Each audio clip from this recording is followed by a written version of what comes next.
I'm here today with Deb Adler. It's August 21st, 2006 at about 7 p.m. at her offices at 77 Outer Belt in Columbus. Could you state your name, please? Yep, my name is Deb Adler. And what is your ethnic or racial background? Let's see, Caucasian, Celtic, and some mixture of Eastern Cherokee. All right. Where did you grow up? I grew up in Michigan. All right. Where in Michigan? I grew up just outside of Detroit, in Oak Park, Michigan. All right. Do you have brothers and sisters? No. All right. What is your earliest memory? My earliest memory? My earliest memory, probably sparked by some home movies, was playing alongside of a friend at about 2 years of age, and they had a piano in their apartment, and I got to go visit and play on the piano, and that's a pretty early memory. All right. Where did you go to elementary school at? I went to Francis Scott Key Elementary School in Oak Park, Michigan. And junior high school? Junior high school, I split between, I started in, our junior high school went from 7 through 9, and then high school was 10 to 12. So I started 7th grade at Clinton Junior High School, and they were building a new junior high because we were expanding, and I went 8 and 9 at Frost Junior High School in Oak Park, Michigan. And I'm going to add, just as an aside, my father was Jewish, and I was born in 1950. And so when I was about 4 and he wanted to move to his first house, he was told by the realtor that there were only 2 communities that he could move to. Oak Park, and I forget what the other one was, probably Berkeley or Birmingham. But he chose Oak Park. And when you were growing up, who were your heroes? Wow, my heroes growing up. My dad was one of them. And as I got older, Eleanor of Aquitaine was one of my heroes. Definitely Martin Luther King Jr. was one of my heroes. And who is Eleanor Aquitaine? Eleanor of Aquitaine is a historical figure who was married to Henry VIII and was incarcerated at some point. She was very active politically. She was a very, I don't know if she was so much behind the scenes woman, but she was a woman involved in the politics of England and France, and very influential. And she ended up being imprisoned, and I think actually killed, beheaded, I think, but I'm not sure. There's a wonderful play, Eleanor of Aquitaine, that Katharine Hepburn starred in. So she was a pretty ballsy woman. And she did about as much negotiating, as they say, between the sheets as she did out on the table. So, you know, she was pretty ballsy. How old were you when you first realized you might be different than the other kids? Well, I always knew I was different, but then there was also a difference in terms of sexuality. Well, why don't you tell me about both of those? As an only child, you get to do a lot of, introspection, because, I played with kids a lot, and I always played with the boys, because my block, there was just all boys there, and I was the oldest, and so as the block grew, because it was a new, neighborhood and city growing, I got to be the leader of the gang, so to speak. I was older, and then there were a couple of kids like a year and a half under me, and then some younger kids, and we were playing football and sandlot baseball, and we'd always gather on my porch, and it was, well, what do you want to do? What do you want to do? Well, you're the brains of the outfit. What do you want to do? But and I always felt more comfortable playing with the boys because that's who I played with. But by myself, I would, I remember times of laying on my back in the backyard, staring up at the sky and wondering, how far it went, where if it went forever, where was the end of infinity and what happened after that, you know? And I also remember thinking things like being a bridge. Very early on as a kid, I thought about this idea of being a bridge and learning how to go across the river so that you could go back and help other people get across the river. You know, and that was a predominant theme as I grew up. As far as sexuality goes, I started being attracted to girlfriends probably in junior high, you know, probably in elementary school. I mean, I knew I wasn't really attracted to the boys, but the funny thing was, growing up playing baseball and football with them, you know how you kind of start learning to dance, social dance, at least we did then, right, around 5th and 6th grade. Well, the boys knew me, so, you know, it was easier for them to ask me to dance than the other girls, you know. But, so I started to have feelings of being attracted to girlfriends in elementary school. And I didn't understand that, and of course the confusion sort of got worse as I went into junior high and high school. Back then in the 50s and the 60s, we didn't have the proliferation of information like we have today. You know, we didn't have any Rosie O'Donnells or Ellen DeGeneres's, and the L word, you know, wasn't, I mean, it wasn't until the late 60s and early 70s that programs like All in the Family, Maude even started to touch on anything like, you know, racism or homosexuality. So kids ran around calling each other queer, you know, and it had this real kind of dirty meaning, you know, and there was nobody to go to. There was no one, today my sense is, and at least my hope is, that there's counseling. I mean, besides all the traffic of information that's available on the internet and you know, just out there centers for kids and stuff and clubs and things. Clubs, I mean by, you know, support groups in the high schools and that kids can go and gather and have some sense of community. You know, there was confusion, there was a lack of information, and I grew up feeling afraid of who I was and afraid to let anybody know what I thought or felt, because I thought that if somebody found out what I really felt, that they would take me away from my parents and lock me away forever and not let me come back. So I grew up sort of afraid of who I was or what I was, and that's kind of a scary thing, you know. Now, on the other side of that, it's not like I grew up like this tremendously depressed person or anything. I mean, I had a very good and rich life, you know. And I mean, I started writing songs. I started singing when I was 2. I started writing songs when I was 10 when I got a guitar, you know. So and I was very active in sports and a lot of, you know, musical groups, and I was an active kid, okay, all the way through high school and into college. But in terms of that personal side, you know, it was just something I kind of hid and didn't talk about. When, a moment ago, you were talking about how a lot of your social time was spent hanging out with boys and doing things with boys instead of girls. Did your parents ever express any concerns about you hanging out with boys mostly? God love my parents. They were so wonderful. My dad was a doctor. My mother was a nurse. In 5th grade, my 5th grade teacher came to my parents and had a concern that I was always, you know, hanging out with the boys and, you know, playing too many sports and stuff. And my mother went into a parent-teacher conference and said, let my daughter alone. You know, it's like hands off our kid and just, you know, she's fine, leave her be.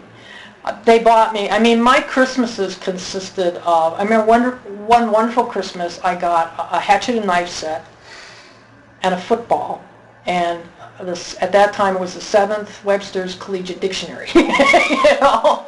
So I got hockey sticks and, you know, hockey pucks, and at that time it was, you know, not a politically incorrect thing to get war toys and play with stuff like that, you know.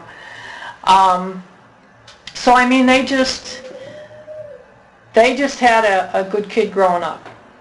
You know, they didn't have a concern. I mean, and the logical thing was, like I said, if I was going to, it was play with the guys on the block or not play with anybody. So I think they were really happy as an only child. You know, I was out mixing with the kids.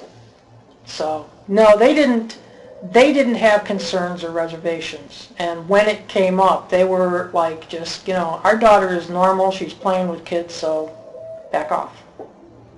When you started realizing that you were attracted to the same sex, did you talk to anyone about it? There was nobody to talk to. There was nobody to talk to. Not until I got into college. When you were growing up, before you went to college, yeah. Did you hear people speak of other people who were gay or lesbian? Just kind of, no, this is before college. No, other than, like I said, there's, you know, the occasional reference to somebody who was queer, and I don't think I was socially adept enough to know what that meant. I really don't. You know, I didn't have an exposure to that. I didn't know what I was feeling was something that could be quantified. You know, so, and I didn't grow up around any couples. The closest I came to that was in 10th grade. We had a gym teacher who was like an awesome gym teacher, and we had a lot of fun. And then the next year she was gone. And there was no explanation, only some innuendos that, you know, she was a little too close to the girls. And that's all I got. You know, that was it. And it wasn't talked about because she was gone. After you graduated from high school, what happened next? Well, I went to college. I went to Michigan State University. And also I was real active in the Girl Scouts. And so 68, I graduated in 68, and that was my first year of camp counseling. And I actually met other lesbians at the camps, at scout camps. In fact, I got introduced to Holly Near's music by another staff member. And that was my first introduction into, you know, anything about women's music or any of that. And that's where I met other lesbians. It's not like the whole staff was lesbian, but, you know, there was maybe out of 20, maybe 4 or 5 women were gay. And college, let's see. I had some girlfriends. I was much more aware of my feelings towards them, but they were straight. You know, so I was still kind of swimming in a world where I didn't exactly have definition for myself until about 1970. And you know, the women's movement was striking up and the gay movement started to strike up. And I discovered a book called Lesbian/Woman by Del Martin and Phyllis Lyons. And this is a wonderful couple who had been, you know, together since like the beginning 1950s. They got married. I was looking at their stuff on the internet today. They got married in 2004, and they were like, one's 80 and one's 90 something. These are remarkable women that originally started in the early 50s, a social society for lesbians where people could get together. And there's one of them is a psychologist. I forget, you know, what the other one's vocation is. They've had a movie made about him recently. The point is, in their book, and I had to bring it home on school break. I had it wrapped in brown paper so my mother wouldn't discover, you know, what I was reading. It was the first time that I was exposed to the idea that, A, what is the definition of a lesbian? And B, that I'm okay. The only thing about me is that I happen to be attracted to and love women. And that there's other women out there like that. There's women who live together in relationships and are having good, normal lives, and that I'm not an abomination of society, you know, I just happened to be attracted to women. And that book was like a lifesaver for me. It was my lifesaver when I was in the sea and couldn't see the land, you know. That just really bolstered me up, helped me to give definition to who and what I was about, you know, why I was having these feelings about women. And I have to laugh now because, among other things I did in 12th grade, I had the lead in the play, right? And we did 1,000 Clowns. And I had tremendous difficulty with the kissing scene. And I remember one day our director sitting down in total frustration, you know, and going, what is the matter with her? He's like the most attractive boy in the whole school, you know. And now I look back and know, okay, that's what was the matter, you know. It didn't matter how attractive he was. I had to pretend, you know. But again, I didn't have definition at that time. So in college, again, that's where I started to get a sense that things are okay. How did you find out about this book? You know, I don't know. That's a great question. Whether I happened to just see it out on it was in paperback at the time, so I must have seen it either in the college bookstore or maybe out, you know. I don't know how much it would have been out on the regular shelves, although it was, you know, when it was released, it did make it as a bestseller. I found it somewhere, and I'm so grateful that I did. And I don't know, you know, as I think on it just as I'm talking to you, maybe one of the gals at camp found the book or showed me the book, you know, because there's some other books that are just coming up to mind right now that people may have recommended. You know, I'm just glad I found it. Who was the first person that you confided in the fact that you were attracted to women?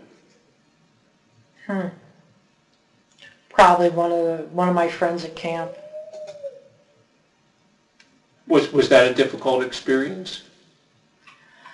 No, because she was a lesbian too. So it was just kind of, you know, it was more an aha moment. How did people meet each other during that time? How did you figure out who else was like you? Boy, that's a good question. Mostly bars, I think. In primarily bars through the 70s. But then there was also a lot of activist things going on, activities, marches, rallies, centers were forming. There was an actual split that took place in now National Organization of Women, as many of the prime organizers were actually lesbians, and that created some friction between the straight women and the lesbians. But those were places you could meet. I mean, you know, activist groups. With regard to the other women in camp, how did that unfold? Very carefully. Very carefully, and with a great deal of respect to the girls. There's nothing that ever... First of all camp counselors are buddy-buddy with each other. So everybody comes up and slings their arm around each other, you know, and hugs. And I mean, that's just kind of a universal thing at camp, you know. And I think that's a definite plus. As far as, you know, who is what and how do you find out, I think that one gal that brought me Holly Near's music, you know, it's probably at that time, you know, a good question was, hey, have you heard any music by Holly Near or Meg Christian or Alex Dobkin? And if somebody said no, or somebody said yes, or maybe you introduced them to it, and if they, you know, had no interest or whatever, and if they did, you know, you kind of went from there. But you can always, you sense each other out. I mean, you've heard the comment gaydar, I'm sure, you know. I think we'd sense who each other were and kind of just, you know, come up on times off or you know, go off together and maybe go to a women's bar and come back, or just go to a bar. Heck, we were out in the middle of the sticks, so it's not like we could, you know, run to lesbian and gay bars. But just go out and then be able to let our hair down, so to speak, and share. At what point did you start telling people in general that that you are a lesbian? I was, let's see, probably elementary, probably graduate school.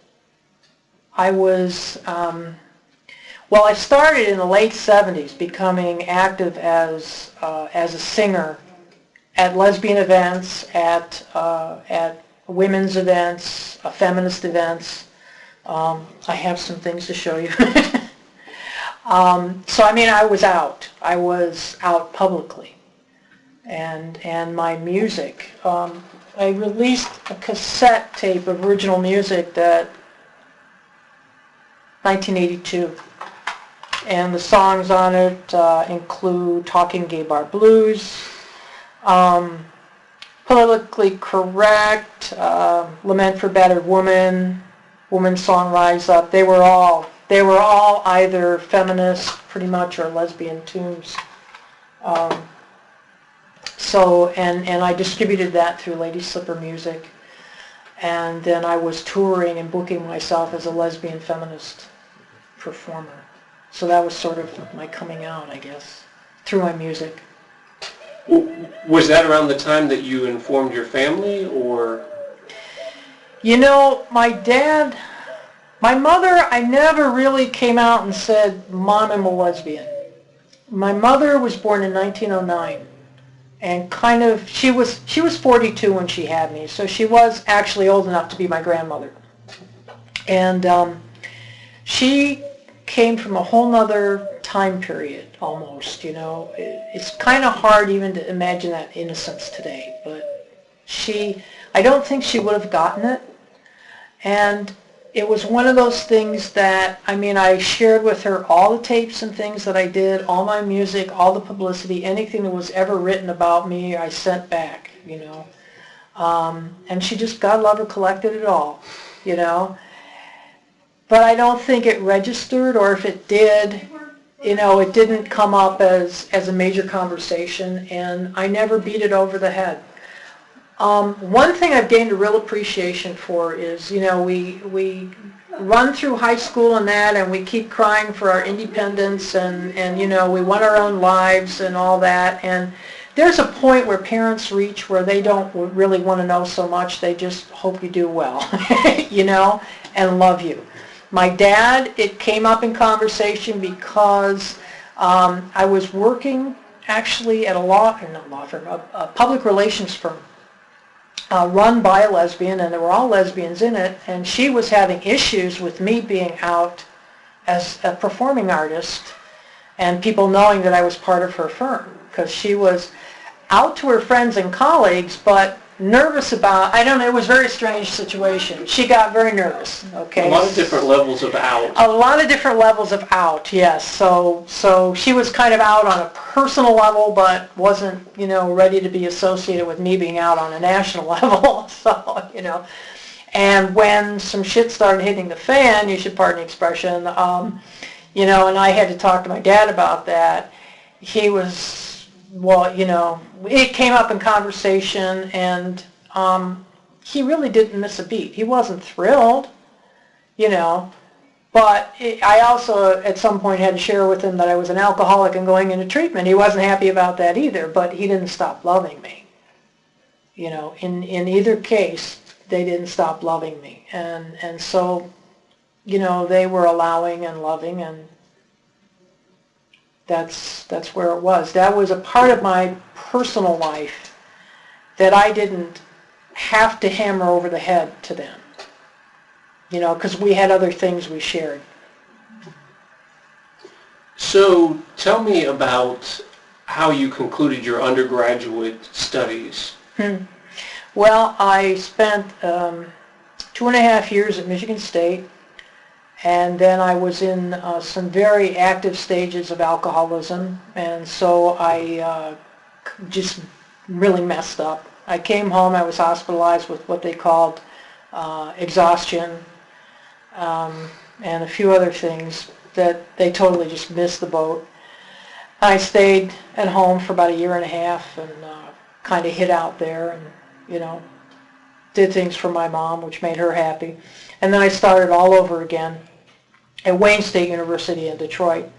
And I started out in television, radio, and film, took an acting class, and through the theater department, and one of the guy that was teaching it was part of the graduate repertory company, and he really wanted me to come into the theater department, so he brought the theater chairman to our final, and then I got invited into that, and I said, look, I'm already 2 years into this program, and I've got 2.5 years before from another school. You know, I said, I really can't start into a new program. So Don Blakely was the chairman, and he just started knocking off requirements. He said, well, let's go through this. And he just stripped out 2 years for me so I could lose no time and go, you know, right into the program. So I finally ended up with a Bachelor of Fine Arts in Theater from Wayne State University in 1977.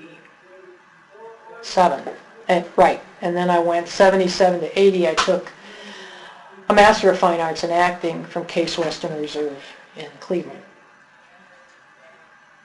And that brought me to, coming to Cleveland gave me access really to lesbian and gay activities, and paved the way for me to become active as a feminist and lesbian singer. Is that where that began, Yeah. after you started at Case? Yeah, because I was kind of, in terms of, I was still in the Detroit area, sort of floundering in terms of, if not identity, how to plug in, you know. Plus, I was always so busy with, you know, the theater curriculum. I had a very, very good friend who was a lesbian. She was a graduate student, and she's a writer. Playwright, and she had a wonderful relationship with another teacher from another city, another school, and I was working in a show with her and fell very much in love with her, and she was very aware of that. But you know what she did, which was really great, is that she kind of coached me through that and made sure that I was okay and helped me get more in touch with my identity and learn about, you know, healthy relationships and things. So she became a good friend. And that was really an outstanding experience to have, because I had a lot of experiences that weren't that nice, you know, that didn't end so nicely and in such a Cinderella way, between alcoholism and just, you know, stumbling around. So tell me about your first paid performance at a lesbian or feminist event. Well, there were an awful lot of volunteer performances at a lesbian event, you know, a lot of volunteer work. First paid, probably, I put a concert together to kick off my tour. And we, you know, I organized that with some friends, and actually, I take that back. I mean, I did do that, but we had a wonderful women's coffee house called Labyrinth up in Cleveland. I sang at the Men's Center. I was doing a couple of restaurants in the area, and I mean, where I went, I was, you know, I was who I was. So right at the beginning, around 80s, late 70s, early 80s, I was getting paid at least modestly for, you know, coffee house work and like taking a portion of the door proceeds and that kind of thing. And what was that like? God, it was great. The coffee houses were chemical free. So they were an alternative. I got sober in 1979, and I never really played the bar scene. So it was great for me to have somewhere to play that was chemical free. And there was a large, large emphasis on that at that time, because it was really important for the music festivals. The women's music festivals had just started up. I actually got sober at the 4th Michigan Women's Music Festival in 1979. So and they had just begun having chemical-free space, camping space, and areas to view the concert from. And there was some controversy with that in it getting set up. But so to be able to be in women-only spaces, you know, and I did some women and men spaces, but mostly women only and mostly lesbian only, and that was a real, well, it was a lot of fun, you know, and it was sort of the safe harbor to be at, you know, because a lot of the rest of my life was integrated out into the business world. And it was just a place where you could sing anything, be yourself. You know, I have a love song called Woman, My Lovely Woman. You know, that at that time, you know, I couldn't have sung anywhere else but there. And it was just a safe place that was real special. Explain to me about the concept of women-only spaces. What the framework or the basis is for that. And this is all just personal, okay? Don't take this as an historical perspective, because it's, I think, differs from everybody. There's been a tremendous evolution of that, and some have evolved and some have stayed in the beginnings. So there's, let's say in the beginning there was, well, born out of the women's rights movement, you know, I think, I'm going to generalize here and say any time that a minority or any group begins to form an identity, there's a time of separatism where people kind of gather into themselves and want to socialize amongst themselves and get a better sense of identity. And out of that then, there will be people who always stay in that tight little group and don't ever want to reintegrate. And those were who we called the lesbian separatists, okay, who probably would be just as happy if all the men were in one side of the world and all the women were on the other side of the world, and then that part of the world was divided between straight women and lesbians. And I'm not making fun of my sisters, you know, I respect everybody's got a right to be where they want to be. And I do remember a sign at the Women's Center in Cleveland Heights, which was this wonderful place where they had a weight room for women and meeting rooms for women and the coffee house space. And one day they had this very serious note of a meeting that was coming up where lesbians were going to decide if they wanted to network with straight women or not. So, I mean, that's how it was, you know. And I'm reading today about some of the women's music festivals are looking at integrating, you know, the transgendered women, transgendered men, you know, and I mean, tremendous issues that people are having to look at. But so there's the heavy-duty separatists that only want to deal with other lesbians, and then there's lesbians who want to deal with women-only space, and then there's lesbians who want to deal, I mean, a women-only space is always really nice and nurturing.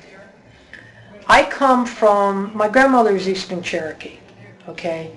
In the tradition of my grandmother's people, and I live in a traditional community of people where we observe our grandmother's traditional ways. So we have women's circles at the full moon. The men have men's circles at the new moon. So there's something inherent in our natures to want to be with our own kind, so to speak. And just as for women, it's a very nurturing experience to be together as women. It's a nurturing experience for men to be together as men.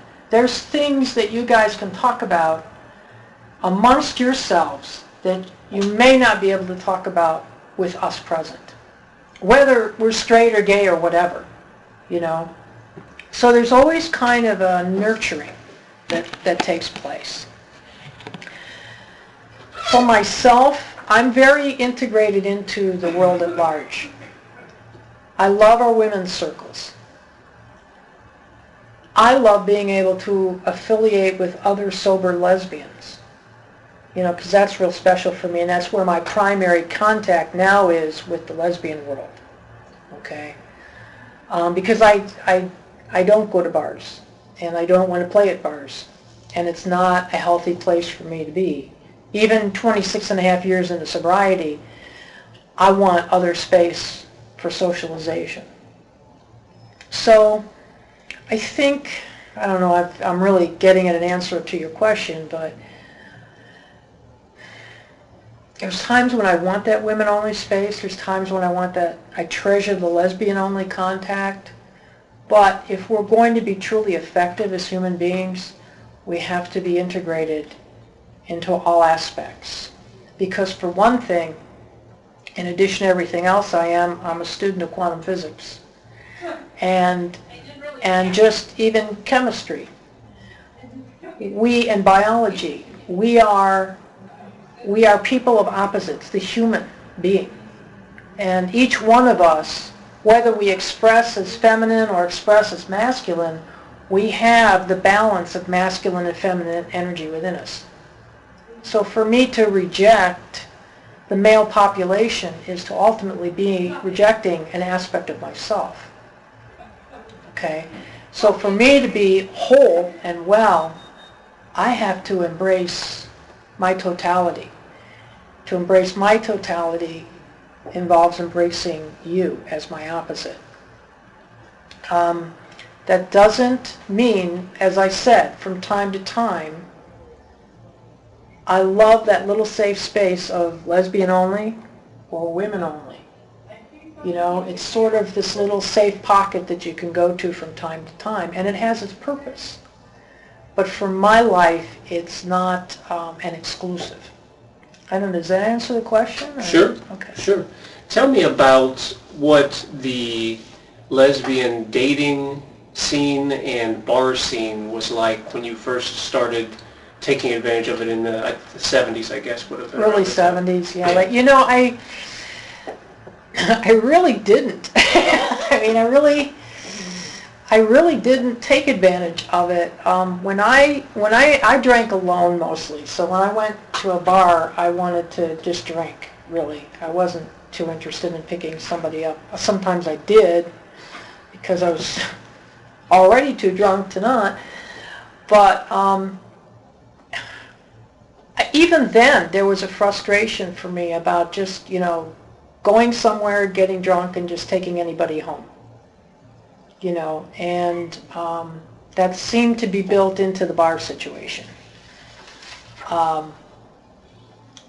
But again, that was one of the few places where a person could socialize, which was why it was so important that clubs started forming, women's discussion groups, anything, book review groups, and I'm pulling things off the top of my head, but, support groups. A lot of different support groups forming so that there was an alternative environment to bars where women could meet and lesbians could meet, be open about who they were, and be able to meet other lesbians without having to do the bar scene. So I'm afraid I'm not really conversant on the bar scene. All right. Why don't you tell me what happened after you finished your work at Case? I went to work. I was immediately in a summer theater program. I was in rehearsals, going to meetings like crazy because I had just gotten sober, doing shows, and I had started working for a public relations firm in downtown Cleveland. So I was rehearsing at Case I was done with classes. I was riding the RTA, which was the train, down to downtown Cleveland, where I was working in that firm for a half a day, and then riding the train back and doing rehearsals and shows at night. I met other sober lesbians through the meetings, recovery group meetings. And I stayed active. An interesting thing, I was so active as a singer at that point, when I graduated, I did that summer theater, and it was kind of the review that I had with the theater director before I left and graduated went like, you're at a Y here, and we realize you're probably going to take the singing road right now, but know that you've been an incredibly competent and talented actor. So if you ever decide to come back that route, you know, we're here, we love you and support you, and know you'll do a great job. And, you know, go off and find what you're doing and develop yourself. So I did the tour. I put together that tape. I did the tour throughout the Midwest and East. It was like about 5 or 6 weeks. I got myself distributed through Lady Slipper and did some more special events, and then just kind of got caught up in the day-to-day of, you know, trying to make a living and all that good stuff. I ended up leaving the PR firm eventually over the sexual harassment thing, which became pretty intense, and then just went on to finding other jobs. And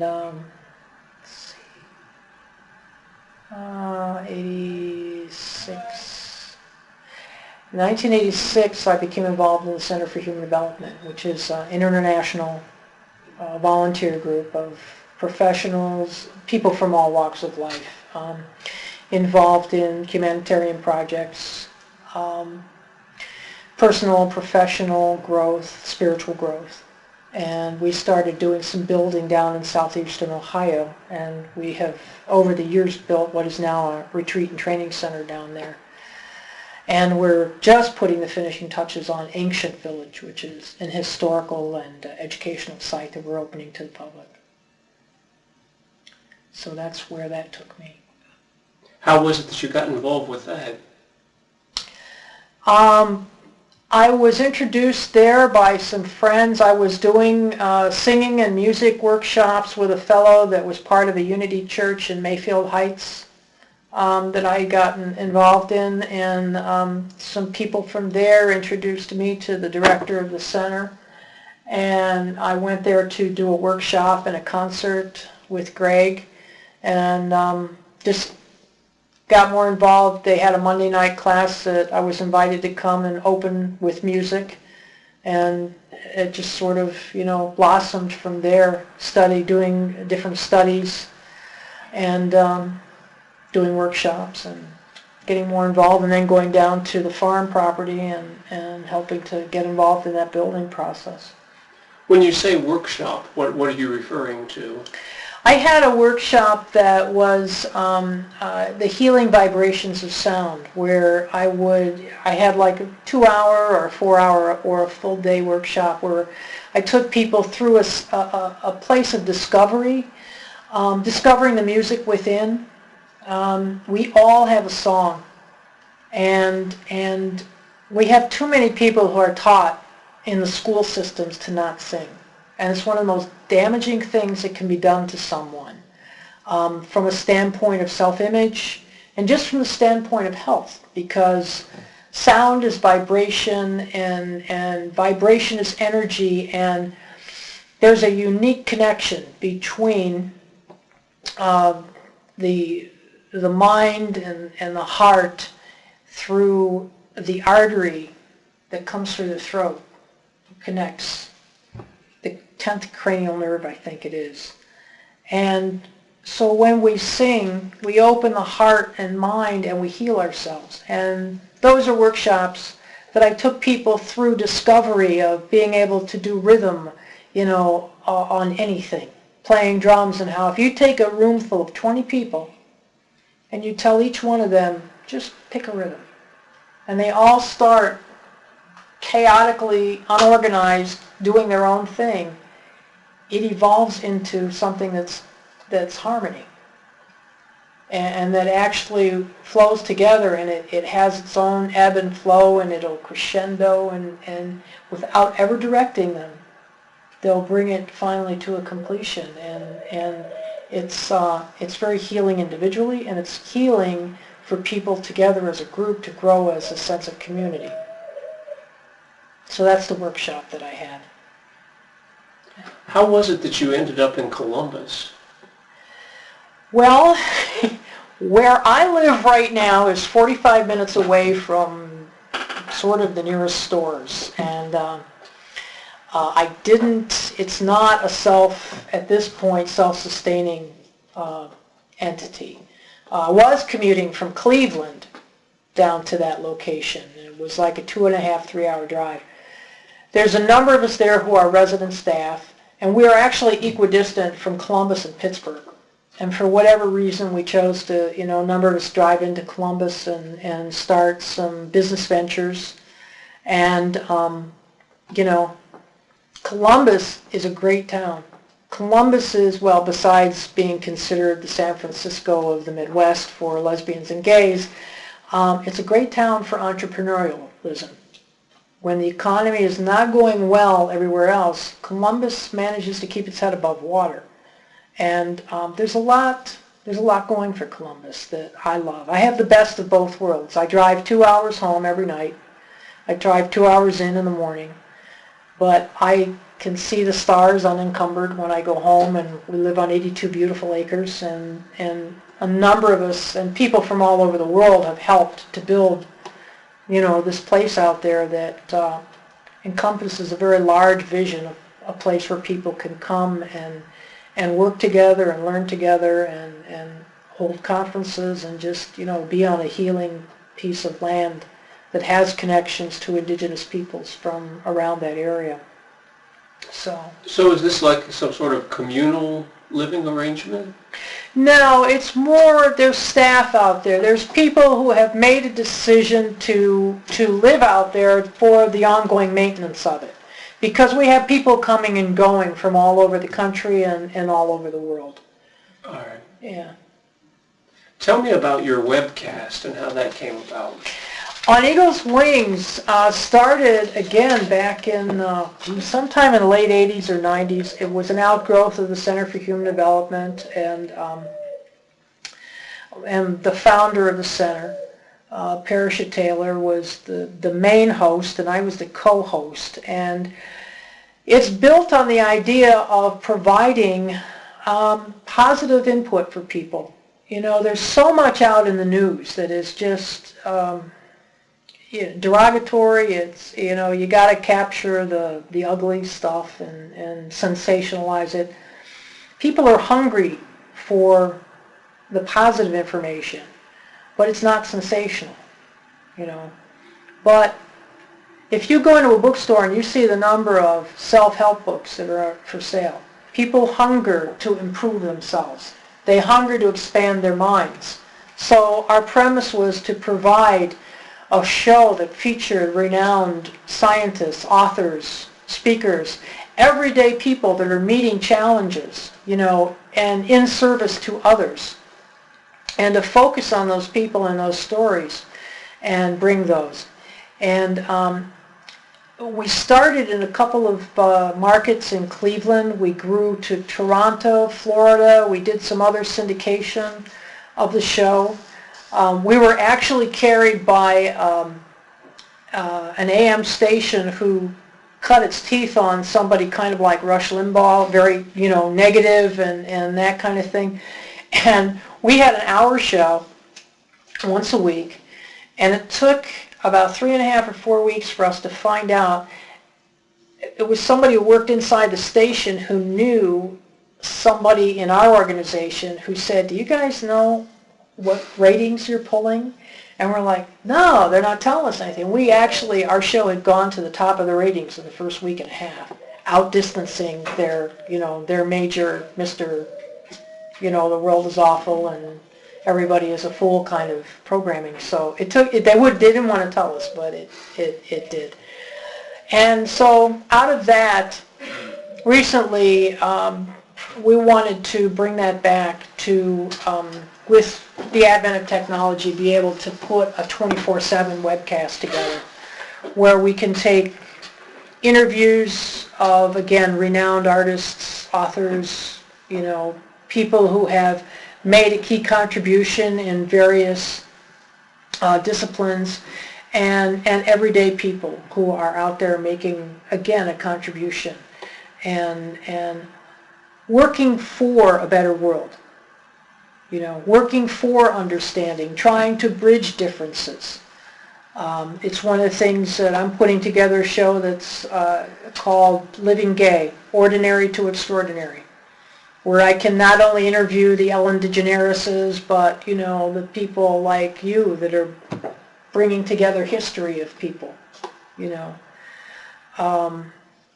people who are in relationship, who get married and who make a statement, that kind of thing. So we're bringing that we're currently archiving interviews and working on going live. We have one live call, a teaching call that happens on Monday nights, and we're gathering, interviews and building to where we're going to have a 24/7 schedule with different programs. I'm also going to have a Freedom from Addictions program that's a weekly feature. We had somebody earlier recording Inspiring Artists segment. A healthy food segment. So that's it. It grew out of a success from a past and wanting to bring it back. It seems to be a good time right now. Again, there's so much turmoil in the world, and yet there's the hunger for peace and for working together. So we feel that this broadcast and the webcast can help to foster that. Sure, I can see that. When you think about it, you talked about this a little bit before, but when you think about what the world was like for GLBT people back in the 60s through up until today, what are some of the key differences that you know? Acceptance. Just the proliferation of information. I can't really adequately describe the sense of isolation. If you're afraid to tell anybody else what you're thinking and feeling, then you don't know that there's anybody else out there thinking and feeling the same thing. And today, there's a lot of images of gay people out there. Some of them are positive, some of them are negative, some of them are campy, some of them are, whatever. But the point is they're out there. And, we're dealing with the whole issue of homosexuality, bisexuality, transgender. Bisexuality was a big deal, in the 70s. I don't know if it's taken a back seat or if it's just more accepted or what. You know what I'm saying? But the difference is the amount of public discussion and information. Because now you have somewhere to go. Instead of just hearing somebody's prejudice. If there was a complete lack of information when you were growing up and in your early teen years, how was it that you knew being gay was something that you needed to hide or conceal or not express? What were the societal cues that let you know that? Yeah, sure. Like boys are supposed to be interested in girls and girls are supposed to be interested in boys. And dancing with boys was not, we did ballroom dancing and stuff, That was back then, that was the big deal. You got to a certain grade and then you learned ballroom dancing. But, it was always kind of a pretend thing. You see it today. You see it with a lot of people still. If a little boy holds another little boy's hand, they get slapped. They don't do that, Little boys don't do that, What are you, queer? There's all kinds of societal cues. Barbie and Ken, that whole deal, Still, the majority of our cues are that we are supposed to be, that it's normal, you know, for men and women to get together and have a family, and that's what a normal family is. The fact is, we enter this world asexual. And that we really don't, we're not born with a sexual preference. We're socialized into, you know, certain roles. Any given person at any given time can go either way. We're all really bisexual, okay? But with society pressures, some people never get to explore or express that other aspect of themselves. And then there's those of us who just say, you know, there's no way we can live the lie. You know, for me to try and live a relationship with a man would just be a total lie. You know, I'd rather kill myself. Not that I hate men that much, but, you know, the idea of not being... It's not authentic. It's not authentic. It's not fulfilling, you know. I hear the myth, you know, well, women are lesbians because they haven't had a good screw. Well, you know, a lot of lesbians have been involved with men. And then it really is a choice, you know, because you have tasted both worlds, so to speak. And some women have never been interested in having men, and vice versa. I'm not speaking from the man's experience because I didn't grow up as a man, you know.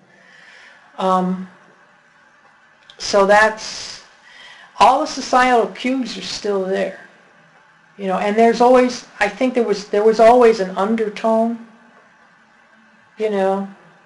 It's more open now. The undertone has become more open, so people are openly prejudiced.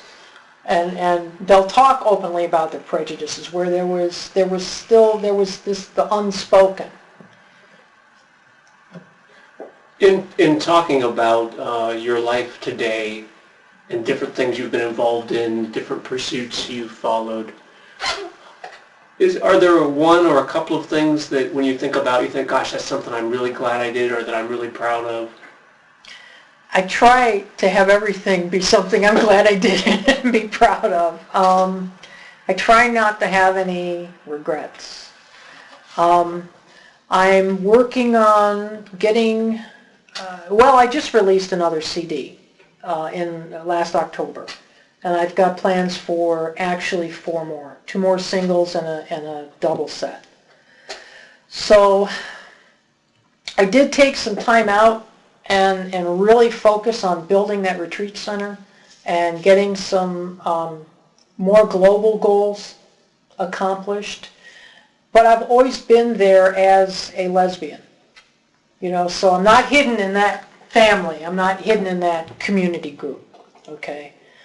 And I'm very glad that I took that time. I'm very, very glad that I have lived an integrated life as a lesbian, because the more of us who are out there, you know, we're the messengers.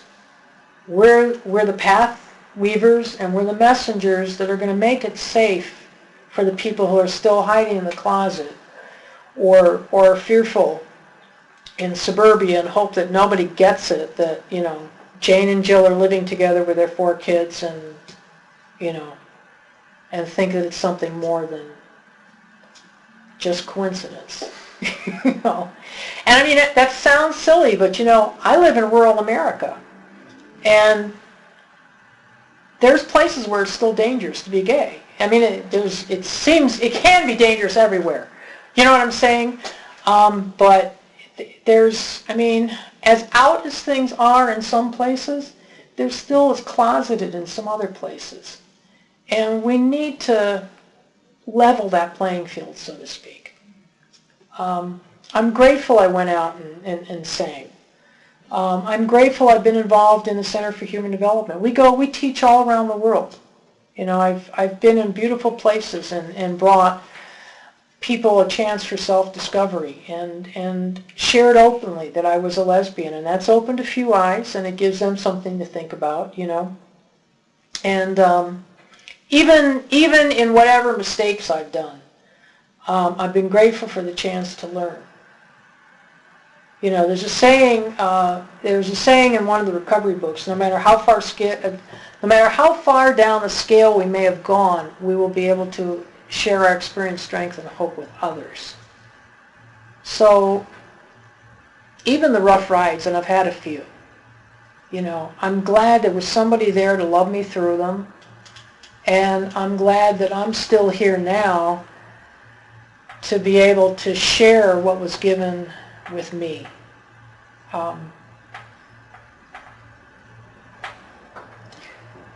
My goal is to become even more active. I was very active in the beginning, so to speak, in early stages of women's rights, lesbian rights on a local and a regional level sort of thing. Whereas like a Holly Near or a Meg Christian had a national reputation, you know, I at least was through the Midwest and somewhat the East and active. And my goal is to become more active in that vein again and become more politically vocal.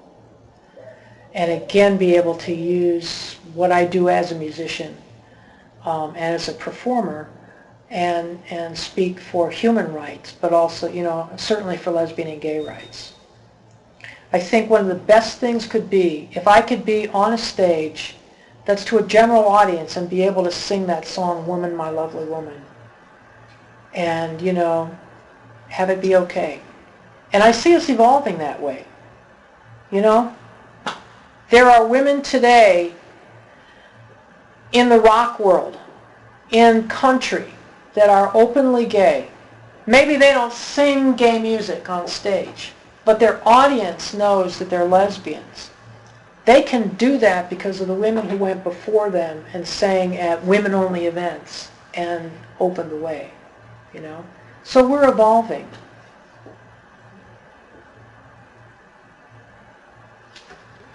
I just wanted to ask you, we've covered a lot of different territory here tonight, and I just want to ask you if there was anything else, any other thoughts or things that occurred to you as we were going through that I haven't touched on that you wanted to address. I want to touch on the element of addiction and co-addiction.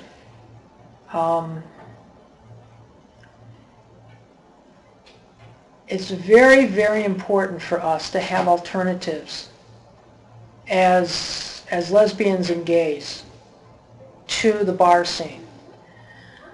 Not everybody who drinks is alcoholic, okay? But we have a large percentage of alcoholism. And we need chemical-free socialization areas. We need to recognize also violence in relationships, you know, which can be as widespread among same-sex couples as it is out there amongst, you know, heterosexual couples. It's important for us to realize, it's like I tell when I'm talking to other, you know, recovering people, we're not bad people trying to get good. We're good people that got off course in regards to addictions. We need to understand as lesbians and gays that we are as much children of God or Creator or Great Spirit or whatever concept that is for a person. Buddha, Allah, Abraham, Isis, however you call it. There's a supreme intelligence out there that we are children of. We are no lesser than anybody else because we're lesbians and gays. We are loved. We have a right to be loved. We have a right to all the rights, the inalienable rights of any other human being. And we need to see ourselves as that. I think it's absolutely vital that we reach out to each other as women and men, because so long as we stay separate and as so long as we divide as women and lesbians, then There's nothing anybody has to do to us to help destroy us. You understand? The most important thing in the world today is unity. There are no differences we can imagine about ourselves that are more important than the things that are common to us as human beings. And sexual differences and philosophical differences, we're all here on the same planet. We all breathe oxygen. If you cut us, we bleed, the same color. And we're here sharing a common experience. And we as lesbians and gays are not lesser children. We are not, and some people, would have us believe we're sinners, we're the scum of the earth, but that's their ignorance, okay, and that's their fear. Prejudice can be boiled down to fear and stupidity, or ignorance being the lack of knowledge. So if there's any message I would want to get to lesbians and gays today, my brothers and sisters, and transgendered people, and the whole gamut, however we express ourselves, is that we are equal children of Creator. We deserve to be loved. We deserve to love and accept each other. And the acceptance that we look for out there, when we begin to accept ourselves and each other, they're going to fall in line. But we can't ask for something out there that we can't give to ourselves. You understand? It's that old, if it is to be, it's got to start with me. So I have to be able to look in the mirror and say, I love you, Deb. You're a lesbian, you're a woman, you're Eastern Cherokee, you're this, you're that.